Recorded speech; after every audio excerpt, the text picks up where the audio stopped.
जी अस्सलाम वालेकुम। कैसे हैं आप? मेरी दुआ है कि सब जहाँ भी हों खैरियत से हों। अल्लाह ताला सबको अपने हिफ्ज़ व ईमान में रखे।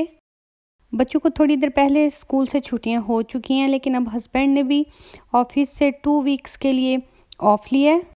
काफ़ी ज़्यादा मुख्तलिफ़ चीज़ें जमा हो गई थी लेने वाली। अभी ये गुज़रते गुज़रते वैसे ही मैं गिलास देख रही हूँ।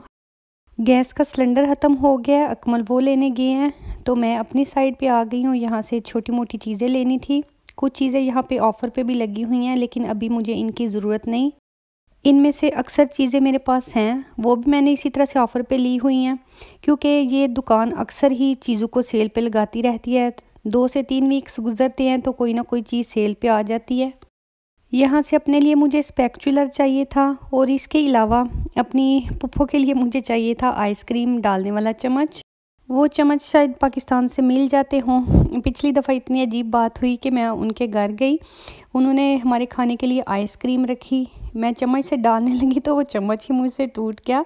उन्होंने तो मुझे नहीं था बोला लेके आने के लिए, लेकिन मेरे दिल में था कि मैंने उनका चम्मच तोड़ा, मुझसे टूट गया। तो नेक्स्ट टाइम जब भी मैं आऊँगी तो बहुत अच्छा सा चम्मच लेके आऊँगी। ये भी आपको जो बोर्ड नज़र आ रहा है, इसके ऊपर यहाँ का एक बहुत ही मशहूर म्यूज़ियम, म्यूंक म्यूज़ियम का नाम लिखा है। रास्ते से गुजरते हुए हमें अजीब सी चीज़ नज़र आई। ये देखिए, छोटे से बच्चे हैं जो इलेक्ट्रिक स्कूटीज़ के ऊपर जा रहे हैं। इतने छोटे बच्चों को अकेले इस तरह से इन्हें इस्तेमाल करना अलाउ नहीं होता। हम तो गाड़ी में थे इसलिए उन्हें कुछ नहीं कह सके। पीछे एक नॉर्वेजन औरत थी जो इन्हें बहुत गुस्से से देखना शुरू हो गई। कुछ माँ बाप इतने ज़्यादा अजीब होते हैं कि वो अपने बच्चों का बिल्कुल भी ध्यान नहीं रखते, बच्चे कहाँ पे हैं, क्या कर रहे हैं। इन्हें इस तरह अकेले देख के हमें तो टेंशन लग गई थी कि माँ बाप क्यों इतनी ज़्यादा गफलत बरतते हैं। इतने छोटे बच्चों के साथ तो कोई भी इंसिडेंट हो सकता है, फिर इंसान पछताता रहता है। अभी हम जिस जगह पे आए हैं, ये शॉप आपको नज़र आ रही है, ये समोसों की शॉप है। अकमल के एक फ्रेंड है, इनके अब्बू ये शॉप ड्राइव करते हैं। उन्होंने ये शॉप यहाँ पे 1983 में बनाई थी। तकरीबन 2 साल बाद उन्हें 40 इयर्स हो जाएंगी शॉप को चलाते हुए। ये यहाँ पे काफ़ी ज़्यादा मशहूर हैं और ये उनका फैमिली बिजनेस है। अभी मैं आपको दिखाने की ट्राई कर रही हूँ कि हम कितनी नीचे हैं, और यहाँ पहाड़ी के ऊपर बहुत ऊंचाई पे भी आपको घर नज़र आ रहे होंगे। वीडियो में शायद ये इतना ज़्यादा ऊंचा नहीं लग रहा, लेकिन देखने में बहुत ही ज़्यादा ऊंचाई पे थे ये घर। समोसों का ऑर्डर हमने पहले से कर रखा था, अभी जस्ट वहाँ से पिक करने थे। अभी जिस जगह से हम गुजर रहे हैं ये हमारा पुराना एरिया है, यहाँ करीब ही हम रहा करते थे।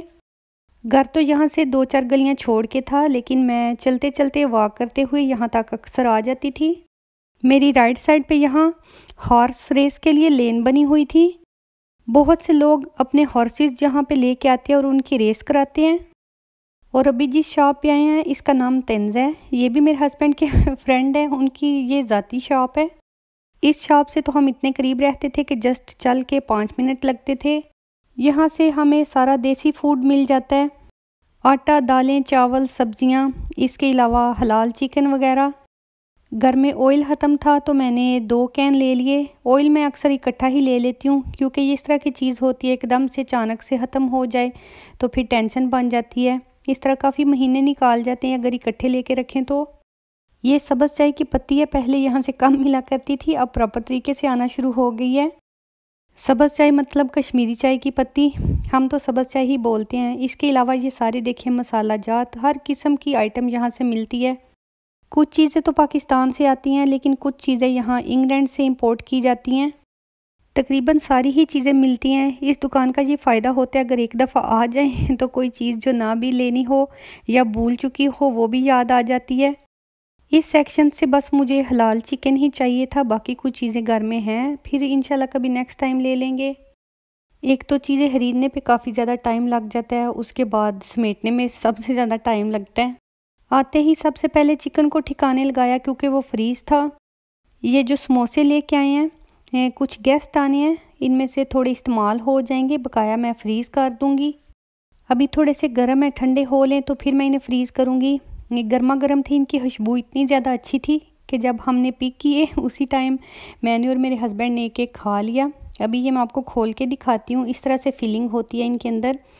हमने कीमे वाले ख़रीदे हैं, इसके अंदर चने और पपरिका होती है। वो 2 टाइप्स के बनाते हैं, एक आलू वाले और ये एक कीमे वाले।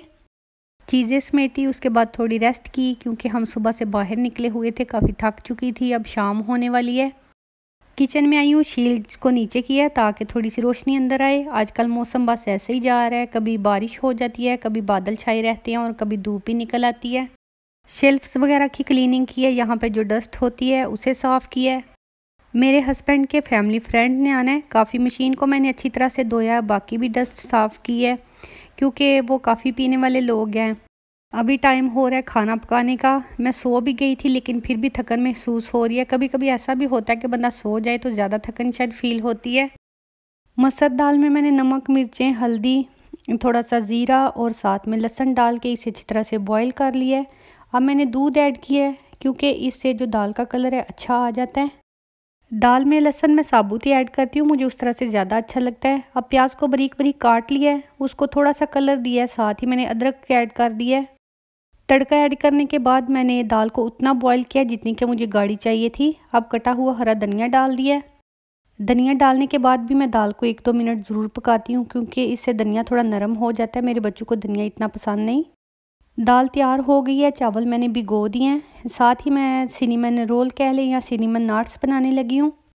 यहाँ पे मैंने चीज़ें रखी हैं, इलायची का पाउडर है, ईस्ट है, साथ में नमक है, दूध है, मक्खन है, मैदा वगैरह सारी चीज़ें मैंने रख ली हैं ताकि कोई भूल ना जाए। 1 kg मैंने मैदा लिया है, उसमें 2 डेसीलीटर शुगर, 1.5 टीस्पून सब्ज़ इलायची पाउडर, 1/2 टीस्पून साल्ट डाला है। दूध को मैंने ल्यूक वार्म किया है, ये गर्म नहीं है, 37 डिग्री तक इसका टेम्परेचर होगा। मिल्क मैंने लिया है 6 डेसीलीटर, 50 ग्राम मेरे पास फ्रेश ईस्ट है, ड्राई ईस्ट का इस्तेमाल भी किया जा सकता है। फ्रेश ईस्ट अगर अवेलेबल ना हो तो 1 टेबल स्पून ड्राई ईस्ट भी डाल सकते हैं। चम्मच ला के ईस्ट को दूध के अंदर अच्छी तरह से मिक्स कर लेना है। दूध यहाँ पे नीम गर्म था, गर्म बिल्कुल भी नहीं करना, जिसे पंजाबी में कहते हैं ना कि कोसा होना, बिल्कुल उस तरह का है। मैदे को बहुत अच्छी तरह से गूंदना है, इसके अंदर कोई भी गुठली वगैरह ना हो। जितनी मेहनत करनी है वो इसी स्टेज पे करनी है। फिर जब सिनेमन नाट्स बन के तैयार होंगे तो आपका दिल खुश हो जाएगा कि मेहनत रंग ले आई। रूम टेम्परेचर पे रखा हुआ मेरे पास 150 ग्राम बटर है। इस बटर की मैदे के अंदर अच्छी तरह से मत मार देनी है। मैदे को काफ़ी ज़्यादा फेंटी लगाएं। साथ में अगर सास, नंद या किसी भाभी वगैरह पे गुस्सा हो तो वो सारा इस मैदे पे निकाल दें, फिर ही कहीं जाके मैदे की ऐसी अच्छी डो तैयार होगी। नहीं, मैं मजाक कर रही हूँ। आप प्यार से भी इसे गूंदेंगे तो ये देखें 1.5 घंटे के लिए इसे मैंने छोड़ दिया था, कितना अच्छा फ्लफ़ी सा बन के तैयार हुआ है। इसके अंदर काफ़ी ज़्यादा बबल्स आ गए हैं। अब मैदे के 2 एक ही साइज़ के पेड़े बना लेने हैं। साथ में 50 ग्राम बटर ले लेना है जो कि रूम टेम्परेचर होना चाहिए। साथ में 5 टेबल स्पून चीनी और 2 टीस्पून सिनेमन पाउडर के ऐड करके इन्हें अच्छी तरह से मिक्स करना है।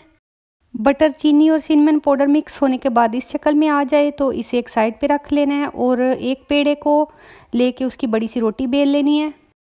ये बनाते हुए अक्सर ही मुझे पठान लोगों के नान याद आ जाते हैं क्योंकि पठान लोग बहुत बड़े बड़े से नान बनाते हैं।